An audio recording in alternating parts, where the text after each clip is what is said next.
নমস্কার বন্ধুরা, আমাদের রান্নাঘর থেকে আজকে আলুর পরোটা নিয়ে এসেছি ধাবা স্টাইলের। যখন বাইপাস দিয়ে কোথাও যাই আমরা ঘুরতে, তো কত ধাবার সামনে দিয়েই গাড়িটা পাস হয়, তখন দেখে মনে হয় যে কোনো একটা ধাবাতে দাঁড়িয়ে দুটো আলুর পরোটা খাই গরম গরম। তো সবসময় তো আর ধাবাতে বা কোনো রেস্টুরেন্টে গিয়ে আলুর পরোটা খাওয়া সম্ভব নয়।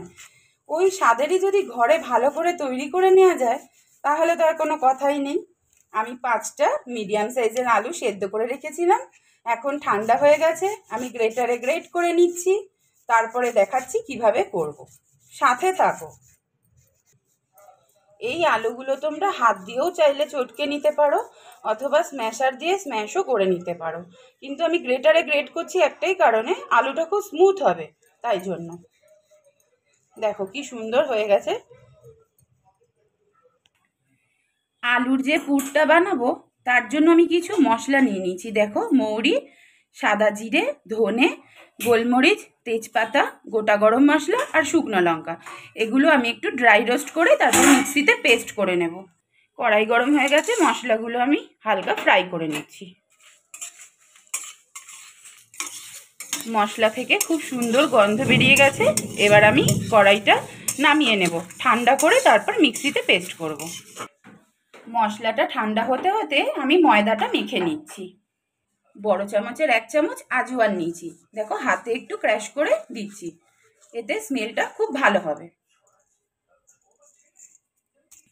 নুন দিয়ে দিলাম। ময়ামের জন্য বড় চামচের 2 চামচ আমি সাদা তেল দিলাম। সব উপকরণগুলো খুব ভালো করে আমি মিশিয়ে নিচ্ছি। আমি হালকা কুসুম জল করে নিয়েছি, সেটা দিয়েই আমি এই ময়দার ডোটা তৈরি করব। আলুর পরোটা যত নরম হবে ততই টেস্টি হয় খেতে, তাই জন্যই হালকা কুসুম জল নিয়েছি আমি। অল্প অল্প করে জল দিয়ে মেখে নেব ডোটা ভালো করে।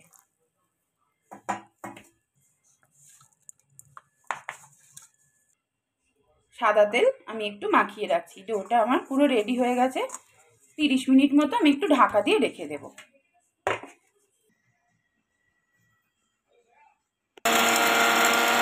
কড়াই আমার গরম হয়ে গেছে, 1 চামচ ঘি দিয়ে দিলাম। এর মধ্যেই আমি আলুর পুরটা তৈরি করব। তেলের মধ্যে গ্রেট করা আলুটা দিয়ে দিলাম।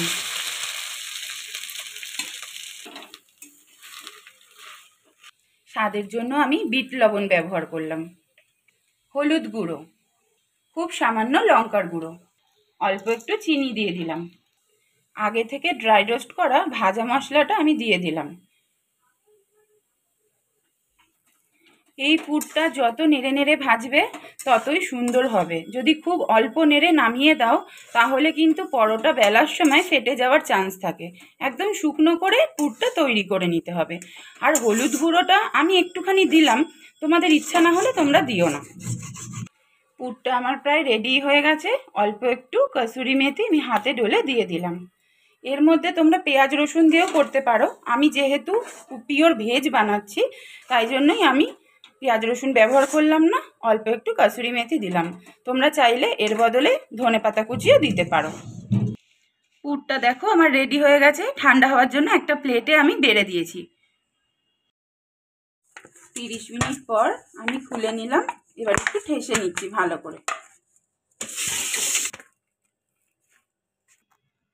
দেখো আমার 10টা লেচি হয়েছে।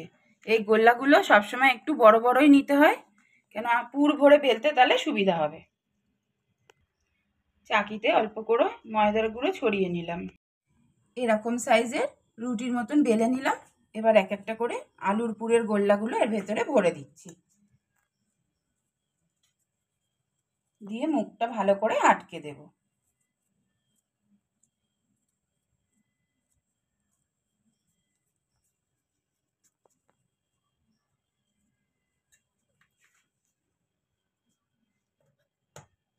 হালকা করে ময়দায় বুলিয়ে নিয়ে আবার বেলে নিচ্ছি।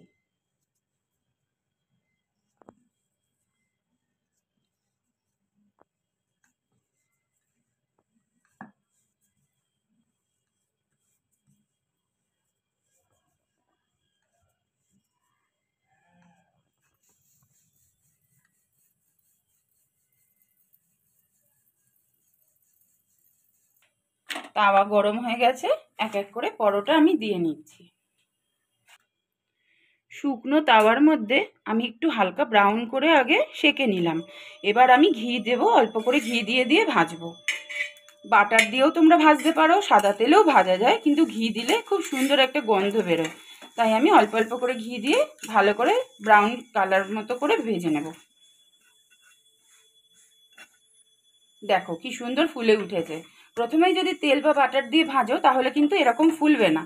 তাই জন্য আগে একটু শুকনো তাওয়ায় এটাকে এপিট ওপিট করে ভেজে নিতে হবে।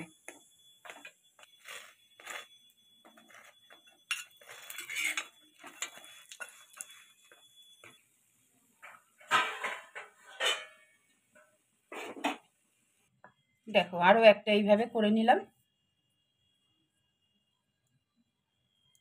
তোমাদের যদি বাটির মতন করে নিতে হয় সেইভাবেও করতে পারো।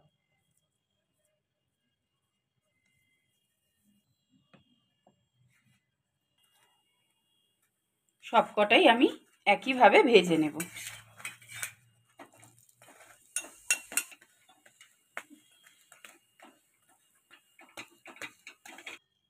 দেখো আমি আর একটা বাটি করে নিলাম, এইভাবেও হয়। ওই বেলে নিয়ে করলেই বেশি সুবিধা, সবাই তো আর বাটি করতে পারে না, তাই দুরকমভাবেই দেখালাম।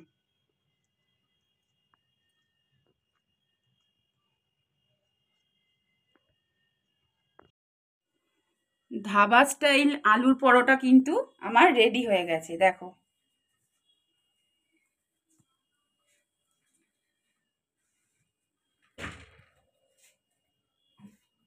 রেসিপিটা ভালো লাগলে অবশ্যই লাইক কমেন্ট শেয়ার করবে, আর বন্ধুদের অবশ্যই কমেন্ট করে জানাবে কেমন লাগলো আমার রেসিপিটা আজকের।